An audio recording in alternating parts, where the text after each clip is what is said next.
Pag alam mo yung taong yon ay medyo maraming mga sabihin na nating negative na attitude, medyo difficult siya, mahirap, hindi siya mahirap na naghihirap sa buhay, pero mahirap siya mismo talagang kasama sa buhay. Ay nako, kaya naman hingi tayo ng payo mula sa ating ekspertong kasama ngayon dito dahil sa kanya marami na siyang mga pinatigil, pinatumba. Ewan ko kung tao o nakapatumba na kaya to ng tao. Tanungin natin. Kasama na natin ang very expert na si Laika Barista. Hello. Hinihingal, char. Parang kakaiba yung hingal mo dun. Hoy, iba naman yun iisip mo. Ano ka ba? You're polluting, mama. Ay! Kamusta ang polusyon sa labas? Galing ka kanina sa Huli Ka Bes at andito ka na ngayon sa Yes the Best in fairness Tignan mo kung gaano tayo talaga ka-proactive pagdating sa char. Oo, diba? Diba? Hindi naman ganun katindi yung traffic, Maria Morena. So, ayun, namigay tayo ng mga papremyo doon at panigurado, nakikinig pa rin si Ate Emily na hinuli natin kanina no, sa ating Huli Ka Bes at si Kuya Jose. Ayan. O, wag niyong ililipat yan. Babalikan ko kayo dyan. Babawiin yung 500. Oo, magkaka-interest pa. Nako. Mas malupit pa si Laika Barista sa mga ano dyan, yung mga naniningil. Ay, oo. Oo, kala nyo Kala nyo talaga ha, makakalusot kayo sa akin. Babalikan ko kayo dyan. Ganyan kami maglambing sa inyo. Hello sa lahat ng mga, yan, pinapremyuhan ni Laika Barista kanino. Yes, at sa mga susunod na mananalo pa. Yes. Si Maria Morena, hinihintay ko rin itong lumabas. Oo, baka hindi lang 500 ang ipahimas ko sa'yo. Nako, hindi lang 500 ang ipapalasap niya sa'yo. Sabi mo, isa pa nga. Isa pa nga. Diba, isa pa nga fist bump, ganyan. Ayan. Isa pang mga merch, ganun. Uy, Laika Barista.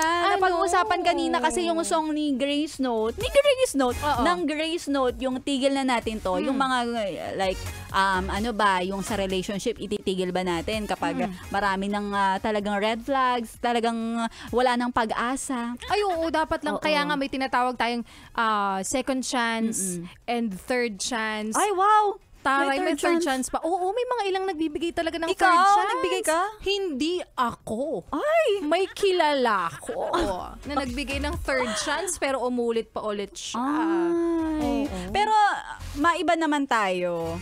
Yung tungkol naman sa mga yung tipong hindi mo naman lover, hindi mo partner. Yung mga nakikita mo, nakikilala mo na minsan may mga taong ang hirap kasing kausapin o ang hirap pa pakisamahan. Ay, diba? may mga ganyan talagang tao. Hindi naman natin may iwasan. Kasi minsan din naman tayo, hindi lang natin alam, minsan mahirap din tayong pakisamahan pala. Oo, diba? Aware ka ba dun, Bes? Na mahirap ka rin pakisamahan. Kasi like for example, ako Laika Barista. May mga taong sasabihin ko yung parang pet peeve ko sa isang tao. Hindi to pet, hindi to hayop, Bes ha. Yung ibig sabihin parang isa sa mga hate ko, pet peeve ko talaga sa isang tao kapag hindi siya marunong magpasalamat. Ay, naku. Pag binigyan mo, oo. Tapos, o kaya ginawan mo ng mabuti, tapos hindi man lang marunong magpasalamat. Yung hindi nakaka-appreciate, ay, naku, hindi naman. marunong tumanaw ng utang na loob. Hindi naman kailangan na, maging obligado ka mag-thank you. Oo. Pero minsan may mga gestures, di ba, na like for example, dapat maging grateful ka kasi, di ba, ikaw, halimbawa, may trabaho ka, puro ka reklamo. Oo. Nako, natamaan ka, no? Maraming natatamaan, pati diba? yung mga nagsasalita. Charot! Uy, Joke lang. Anyway, ikaw, Laika Barista, anong pet peeve mo? Ang pet peeve ko talaga, Maria Morena, nabanggit ko na to sa'yo before Ay, nakalimutan ko na. pet peeve ko, yung mga taong may paparating na delivery tapos hindi naman nag-iiwan ng pambayad ng delivery nila. Ay, very specific. Ayan. Oo. Tsaka yung mga taong sisimulan tapos bibitinin ka. Hindi tatapusin. Diba? Ang sakit-sakit nun sa puson. Masakit sa Ang ibig ko sabihin, ang sakit sa ulo. Oo. Diba? Ang layo naman ng ulo sa puso. Nadadamay kasi yung ibang parte ng katawan mo eh. Oo, diba? Tama nga naman yun. Sige na. Sige na, oo na. Diba? Pero oo, totoo nga naman, no? kapag ganyan yung mga tao. Ikaw ba, ano ba yung pet peeve mo pa bukod dun sa sinasabi mong yan? Ayun, so far yun lang. Ayoko na mag-isip. Yun kasi, gusto ko lang din ng kumbaga i-explica pa na, alam mo yun, kapag meron kasing mga tao na, kabaliktaran kasi ako, Bes, na gusto ko talaga, yung na-appreciate ko talaga, kahit small things, kahit na maliliit lang na mga na natatanggap o blessings, yung thank you lang talaga na nagising ako, ganyan. Thank you lang talaga dahil ngayong araw na to, hindi umulan, ang sarap bumiyahe, 'di ba? Kaya yun yung mga ipagpapasalamat mo. Tapos may mga tao kasi na hindi ko naiintindihan, bakit ang ganda-ganda naman ng panahon? Papasok sa trabaho, nakasimangot. Tapos 'di ba na parang nabigyan naman, napakain naman kasi may nag-birthday, nagpa-catering. Aba na nakasimangot pa Baka may din. ibang pinagdaraan ng problema. Oo, Baka pero mamaya- araw-araw ba siya may problema? Ayun lang ang problema. Oo. Baka mamaya araw-araw talagang problema niya yung mukha niya. Baka. Yun lang yun. May mga ganun talagang tao na hindi naman sa hindi sila grateful pero sadyang wala, pinagsakluban ng langit at lupa yung pagmumukha nila. Ay, nako, sana no. Sana maisip mo naman na kaya ka naman nabuhay. Marami ka rin naman kumbaga na survive na ayun, Nalaban. na ilaban mo. Ay, salamat sa mga ibang taong to. Salamat sa magulang ko kasi 'di ba? Correct. Kahit na hingi ng ayuda tong mga to. Pero diba? may dumadating pa rin sa'yo laging ayuda.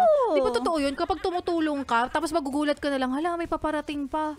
Hala, nakaka-survive ako. Ang laki ng nagastos ko kasi nag-tuition yung kapatid ko. Ang laki na nagastos ko kasi kailangan namin may ipagawa sa bahay. Pero magugulat ka na lang, meron ka pa palang pera. Correct. Gumagawa talaga ng paraan, no? Na parang totoo talaga yung sinasabi nila na the more you give, the more you receive. Kaya magbigay ka lang ng magbigay palagi. Oo. Di ba, Maria Morena? Oo. Anong bibigay mo? Magbigay ka pala, kulang pa yung pasalubong mo sa Vietnam. Ayo, yun nga eh. Kasi nga, ito na nga. Oo. Minsan kasi may mga tinatawag tayong abusado. So, ayun. Pwede rin maging pet peeve yun. Yung abusado rin. Oo, diba? totoo yan. Yung mga abusado, binigyan mo na at humihingi pa. Oo. Humihirit pa, umaabuso. Ay, oo. Diba? Anyway, thank you talaga, ha. Salamat sa pasalubong sa Vietnam. Gusto ko talaga yung nagpasalamat siya ulit. Kasi nga pinanindigan niya, ako talaga, lagi ako nagpapasalamat. Sige, Ano ka lukoyin mo ba? sarili mo, Maria Morena. Maria Morena, small thing. Alam ko naman kapag nagpunta ka ng New Zealand, papasalubungan mo rin ako. And I'm Oo. looking forward to that Oo event. naman. Siyempre, nandun tayo. Papasalubungan kita. Baka gusto mo isama pa kita. Ay, why not? Ay, nako. Siyempre, mausapan drawing lang yung mga yan, di ba? Oo. Hoy, Maria Morena, kanina may mga naririnig ako dyan sa palengke. Oh, Alam mo, naku, sabi chismis ba nila, yan? oo, chismis na parang, hala, kakasweldo lang kahapon. Oo. Bakit naman parang wala na kagad yung sinweldo ko? Mga ganyan na kagad yung mga hanas nila sa buhay. Oo. Alam mo yun, medyo tumingin tayo sa positive outlook. Correct. Oo. Ay, gusto ko yan. Diba? Ako, medyo naghihingalo din. Pero kaya pa, ilaban pa natin yan. Ilaban ng ilaban yan. Correct. Kapag halimbawang pakiramdam mo, ubus na o kaya pa ubus na yung pera mo, look at the brighter side of life. Yes. Sabi nga ng t-shirt mo, let's mistakes together. Tama ba? Tapos may drawing na steak. Ayan. O, diba? Minsan lang talaga may mga bagay na pag nakikita mong pangit, tignan mo lang yung other side niyan, maganda pala. Yung Oo, ibig sabihin. correct. Yun, wala lang. May gusto lang kami sabihin. Oo, totoo. Halimbawa, yung misis mo, di ba, nakasimangot. Pero tingnan mo, pag nakatalikod dyan, parang dalaga pa rin naman yan, diba? o, di ba? Looking at the Oo. brighter side of life lang tayo palagi, mga best. Kaya kahit feeling mo talaga hinahatak ka na ng universe pa ibaba. Pag hinahata ka ng universe pababa, Ano kailangan syempre gawin? ikaw, tumayo ka, 'di ba? Oo, Huwag dapat mong hayaan na lalo kang Masadlak, malugmok sa Oo. pinaka dulo. Oo. Tumayo ka, manigas ka. Manigas ka. Manindigan ka. Yes, patayuin mo Patayuin mo. yung dignidad mo. Oo, patayuin mo ang iyong sarili para makita ng marami kung gaano ka kalaki. Oo, correct. Kung gaano ka naninindigan. Oo. Ano pang mga dapat tumayo? Dapat patayuin mo Ah. ang dignidad mo na Oo. sinadlak ng ibang tao. Oo, totoo. At ang noo mo. Ayan. Ayan, tayo mo yung noo. Like a barista. Oy, parehas tayo may noo. Oo nga. Anyway, maraming salamat sa yung mga napaka-expert na payo ngayong araw na to, like a barista. Alam mo kung may mas expert dito, it's you. You're my Ay, pioneer. Ikaw talaga, pioneer. You're the pioneer. Lodi I'm ko just yan. the successor. Ay, may successor, mga ganon. Anyway, sa mga best natin ay tuloy-tuloy nyo lang ang pakikitutok dito sa 101.1 Yes The Best kahit ganito yung mga DJs. Uy, mukha tayo magja-jogging ngayon Oo nga eh. Tingnan mo yung outfitan namin. Tingnan nyo sa 101.1 natin. Kasi ready website. na talaga akong manghuli ng mga tumututok sa 101.1 Yes The Best.